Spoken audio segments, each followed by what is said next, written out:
All right, then, everyone, let's get started with some of the major stories that we are following for you. So, Channels Television, we prepared some of the names that we know. You can say the race has begun in earnest in the presidential race, as we now know some of the candidates for the different political parties, fielding candidates for the 2019 presidential election. Remember, 91 political parties are duly registered by INEC, but so far, just about 20 or so of them we know that have candidates in this race. Check them out, everyone. Let me show you this list. As we are able to confirm for you right here on Channels Television, INEC has not officially released the list, but from the ones that we have monitored, check them out. From the ruling party to the main opposition, prominent names and less prominent names are emerging, but I guess in the coming days you will get to hear more about them. From Muhammadu Buhari of the APC to Atiku Abubakar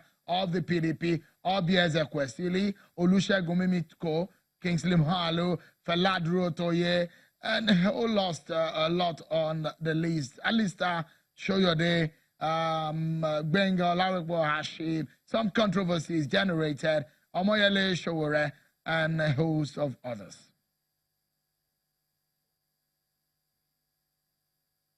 Well then, the All Progressives Congress, APC, is alleging that money exchanged hands for votes during the PDP presidential primary in Port Harcourt, River State, which led to the emergence of Atiku Abubakar. The APC released a statement, and I quote a portion of it. It reads, during the APC National Convention in 2014, he spent several millions of dollars to buy delegates' votes and emerged third after Buhari and Robiu Kunkunso on Sunday. He reportedly bought over virtually all the PDP delegates and was declared winner of the PDP presidential primaries. With these huge expenses expended to secure the PDP ticket, how will Atiku recoup his investment if not from the public treasury should he win the presidency? That is the APC alleging vote buying. Well, the People's Democratic Party is not taking any of these allegations lying low, as the party has replied, the APC, saying the APC, is simply jittery of the emergence of Atiku Abubakar, and the party's response reads, and I quote, the claims by APC of vote buying at a national convention is therefore not only false but completely unfounded and symptomatic of a party that has totally lost bearing and now engaged in rumor mongering. End of quote. Well, let's move on now to our major conversation tonight, everyone. Disagreements, accusations, and internal crises have rocked several political parties in the wake of the party primaries to fill different positions. The ruling APC gets a bit more of attention, you know, because they are in power.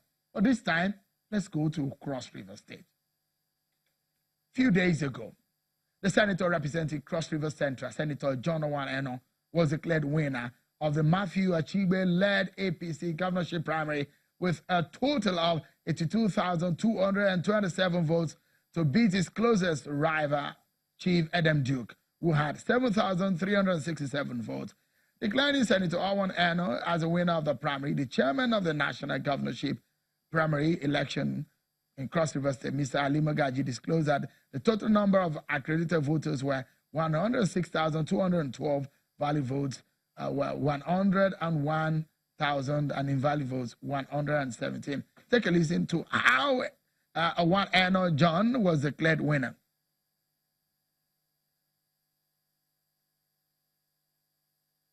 Results. I announce that Senator John Enoh is declared winner of this election. Senator John Enoh is declared winner of this election.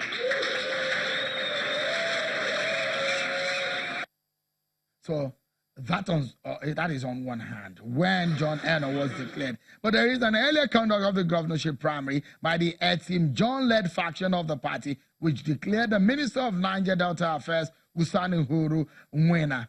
Take a listen to that one too. Pastor Usani Uguru, having scored 47,313 votes,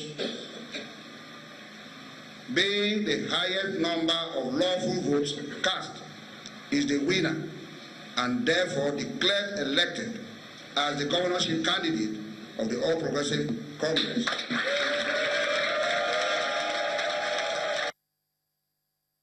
So you see for yourself a premise that we're laying so that you understand the conversation. So one political party in one state with two different results and perhaps two different candidates emerging in what may be called a parallel primaries, but a party has come out and the position of the party is that John Enoh is a candidate of the party. The two men we're talking about are in our Abuja studio tonight to discuss this. I have Pastor Uguru. He's the Minister of Niger Delta Affairs and the governorship aspirant of the APC in Cross River State. Also, Senator John Enoh is a senator of the Federal Republic, declared by the party as the governorship candidate of Cross River of the APC.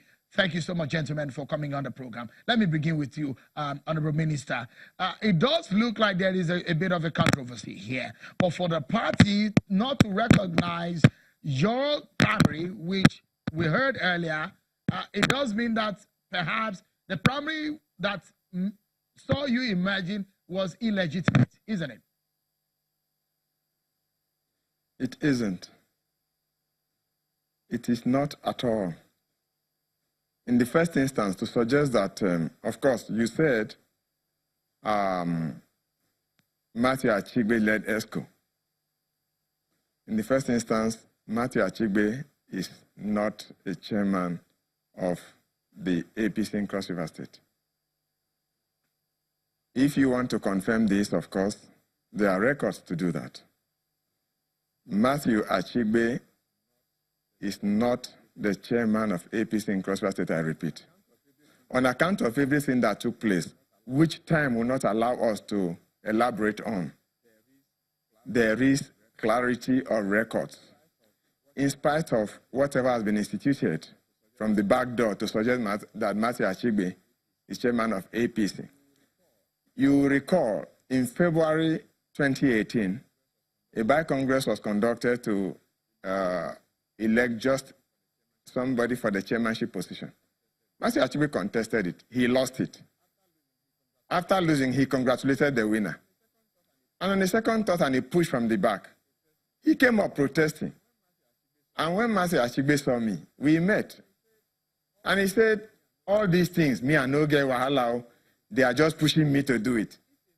So if a man of that caliber says such a thing, does it suggest to you capacity to lead people? That he acts on a push and not on conviction, not determination, not even personal aspiration. And then came the overall congresses, where we had to carry out a full-blown congress. And of course, some of the people in the party who are obviously not interested in the victory of the party, but because they are itinerant commercial politicians who at any given time will go on the beck and call of bread and butter, decided again to begin to foist some acrimony. They attempted to disrupt the process at all costs, using thuggery and all types of violence. At the end of it, we still prevailed. Then they decided the right course of action, passing through some institutional crevices to impute data that was not there. Of course, we are proved to show some levels of forgery in that data. As soon as it was imputed by some criminal and fraudulent methods, they went ahead to demand for some authentication, which they got and used it on the premise by which the national chairman decided that that exercise at the state level was to be. Honorable Minister, let me allow Senator Enoh to quickly. Honorable Minister, just a moment. Let me allow Senator Enoh to come in here. Senator Enoh, it does look like from the words on the streets that we understand that you're perhaps a favored candidate, and that's why the NWC. You heard what the minister said there regarding the chairman of the party, and it does look like some people are rejecting your candidacy as the governorship candidate of the APC in Cross River State. Why this controversy? appearance at this program will attempt to change a little bit of the narrative by channels and a few other media organizations.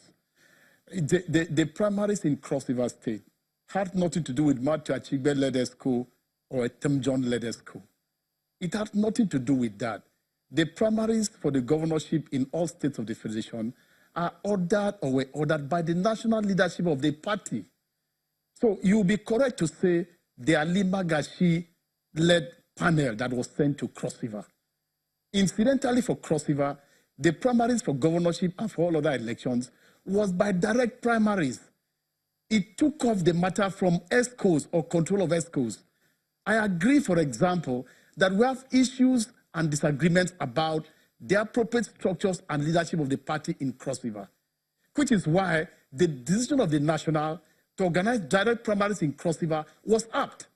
So it had nothing to do with who is state chairman, who is chapter chairman, who is ward chairman. Okay, Senator, apologies to pause you. We need to take this quick break. But when we come back, I will allow you to rest on your submission about what is happening in Cross River State and the contestation over the candidate of your candidature. That's next. Join us again, everyone.